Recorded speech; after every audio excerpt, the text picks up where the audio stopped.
All right, man, your boy Tattoo hanging out with director of BIG3 Fireball Operations, my man Thomas Scott. Amazing weekend out here in Texas, bro. Man, you know, BIG3 never disappoints, and the fans always get a good show. And that's what we do here at Fireball 3. Another great weekend of Fireball. And let's just talk about it. Absolutely, man. Let's start with the game of the week. Ice Cube was even posting that this is the game of the week. Three-headed monsters taking on Tri-State. T, tell us about it. Well, you know, three-headed monsters are just killing it right now. Tri-State, unfortunately, we're without Larry Sanders because he had a little stomach illness, but they still brought the effort. Jason Richardson continues to play hard, getting to the paint, locking up. You can just see it in his face. Right, man. It was neck to neck for the first half of the game. Absolutely, but just not having that rim protection for somebody like Kevin Murphy, who gets to the rim at ease. Like, nobody can stay in front of him. You just at least have to have somebody that can change his shot. So not having Larry Sanders allowed Kevin Murphy to go for 31 and 10. Yo, can Kevin Murphy, does he belong in the league as well, man? I mean, he's playing league ball, bro. He is in the league, the BIG3 Fireball League. That's right, baby. So at the end of the day, Kevin Murphy is just taking this league by storm.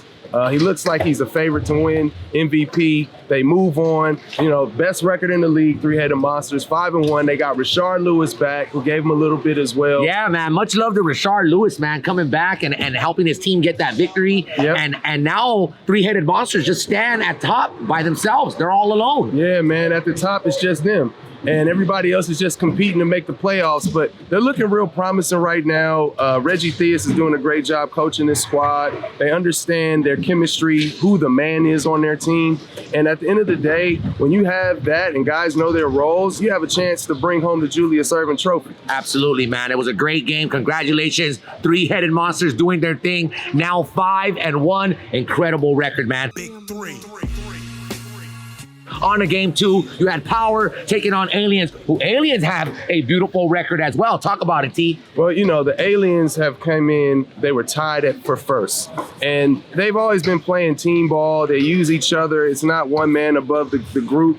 They move the ball, there's body movement, but for some reason they just couldn't get it done. And you got to shout out Nancy Lieberman for her coaching strategy and how they kind of guarded their actions, and their actions put you in a bind. But you know, they tried to get to it, but I thought they let the refs kind of get in their head a little bit. Yeah. And leading to that, I think they were a little bit out of character. I thought Dusan was out of character a little bit. He tried his best, but you know, you got to give a lot of credit to Power, Katino Mobley. Yeah, man. Katino had some critical shots. You know, Royce White did his thing under the hoop. You know? And I love the energy of TJ Klein. You know, he's back home in Dallas.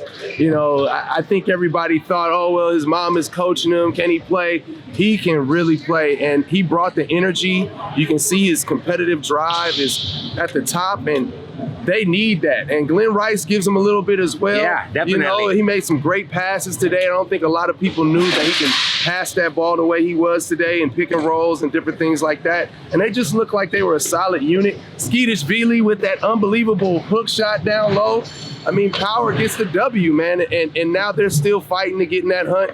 The regular season is winding down. And a lot of teams are right there. You know what I mean? They're all even. You know what I'm saying? It seems like they're just competing. This was a very critical week in the BIG3. Week 6 was big because it puts those teams right where they need to be to get ready for those playoffs. And shout out to my dude, Mark Wood, man. He had told me earlier in the week, yo, Power, man, they haven't won. I feel they're going to step up. I had Aliens in this one, man. I think that's the thing with the Fireball 3 is that you can't just look at it on paper and say these guys are going to win. You have to come in and do your work and get it done, you know, and that's what they did. Power moves on, a 3-3, a convincing win, and, you know, shout out to them. Yo, speaking of getting it done, Killer Threes took on Bivouac. This was probably my favorite game of the weekend here. Well, you know, episode 5, I told you this was one of the games I was looking forward to seeing.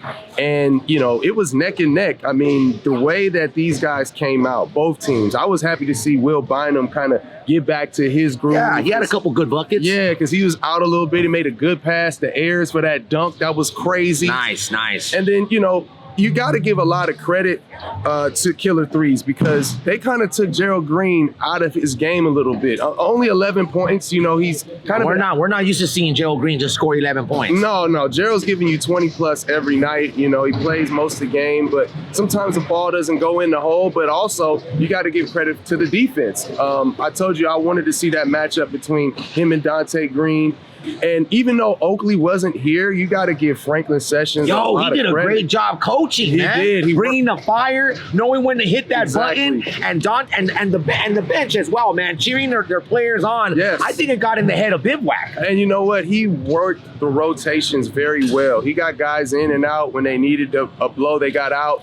He knew who to put in. Hell, he took himself out of the game when he needed to go out. And, you know, that's not an easy task when you're playing amongst your peers and you're also calling the shots as coach. But, man, the execution down the stretch, the last second shot, Dominique Johnson gets the play at the end. He gets fouled for a 3. I mean, for a game point. Right. And then right. to just stand there by yourself and knock down the game-winning shot. And clean, too. Like he was so confident that he was going to make that free throw shot, the 1 for 3, of course. Exactly. So now you look at Killer Threes. They're 4-2. You talked about it. You thought that, you know, towards the end, they normally come along. Yes.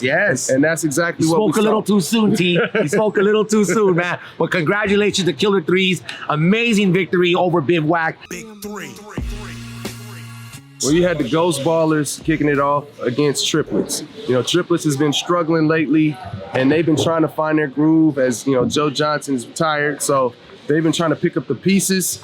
And, you know, this week wasn't their week as well. Yo, man, you know what? I feel terrible looking at the face sometimes of Lisa Leslie. She don't like to lose, man. You can see the disappointment in her, man. Nice job coming in on the boards and great hustle. That's what I'm talking about. We don't get out hustle. We get extra possessions. We got a 3-pointer. And it's hard to get a win in Fireball. Every week is so crucial. Every possession is so crucial. I mean, they're competing. They're giving it their best chance. I mean, when you look at Jeremy Pargo and his effort, I thought Alonzo G stepped up a little bit. And Gennaro Pargo as well. You know, he's moved into the captaincy and he's competing. But just, I mean, let me ask you this, Thomas. Without ISO Joe, I mean, do Triplets even have a chance of winning games? It's tough, man, because this team was built around complementing Joe. And so when you take him out of the picture, now these guys have to do a little bit more than they were brought in to be.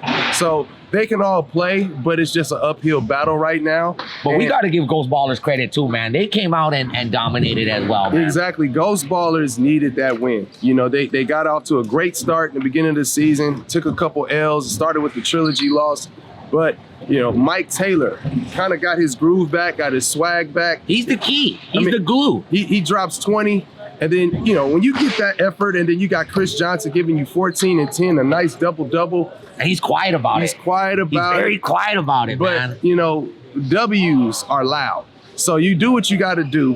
And that's what they did. They buckled down. They figured out their groove. Iceman has always been in these guys' ear about playing together and you know, just blocking out the distractions and getting the W. So shout out to Ghost Ballers. They're still in the hunt. They got a chance to make the playoffs. Yeah, man.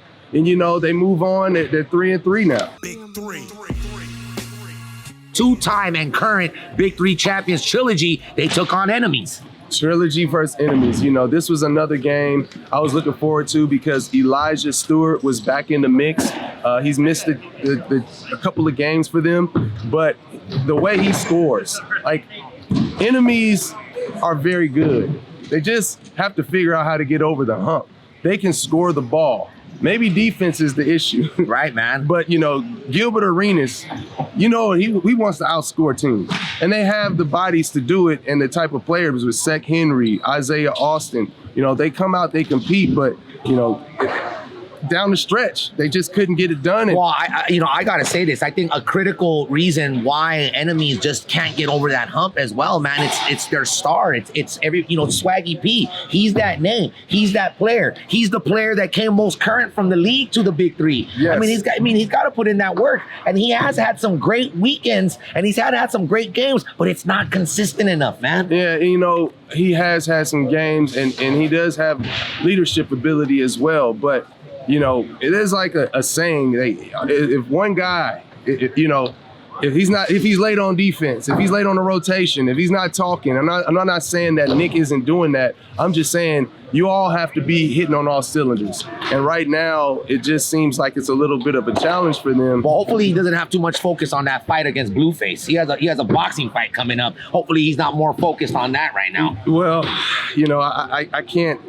endorse that. The whole boxing thing. I'm all about Fireball 3. Absolutely, so am I. But I'm saying that could be a distraction. You know what I'm saying? You've seen some, fighters go into the acting world and they end up losing a fight. That could be the same thing. It's an athletic competition. You got to be in tip-top shape right here at the Big 3, man. And no doubt about it, Tat. And enemies right now, it's really tough for them. But we gotta talk about Trilogy, man. Absolutely, man. Trilogy, Isaiah Briscoe, another guy, in my opinion, up for MVP as well. I agree with that. And when you have Isaiah Briscoe scoring 23 points and Earl Clark dropping 20, we're only going to 50. Right.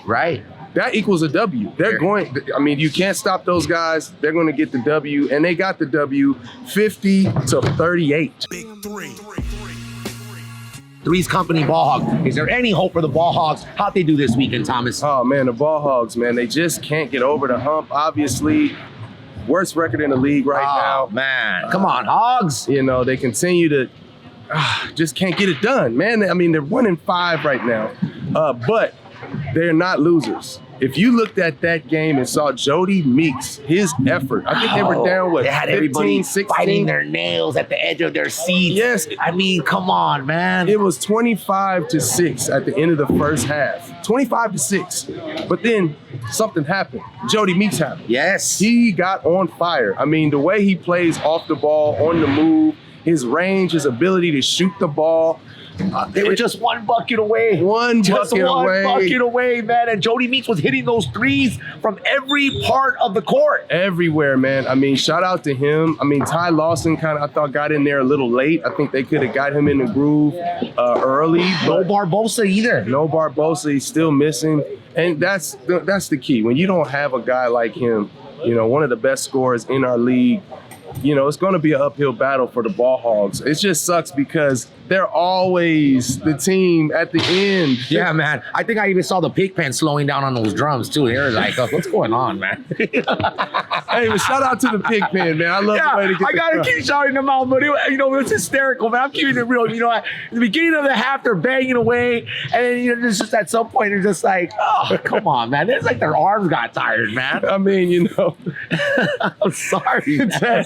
I'm keeping it real. I love the pig pen. Come on, I want them to win. Chalmers knocks it down, and it's victory for Three's Company in Dallas. Your final score, Three's Company 50. Ball Hogs 21 for Chalmers. Good game, baby. Drumming down the stretch, but the Three's Company deliver again. And Three's Company, man, they're getting that W, and they were playing beautiful ball, Thomas.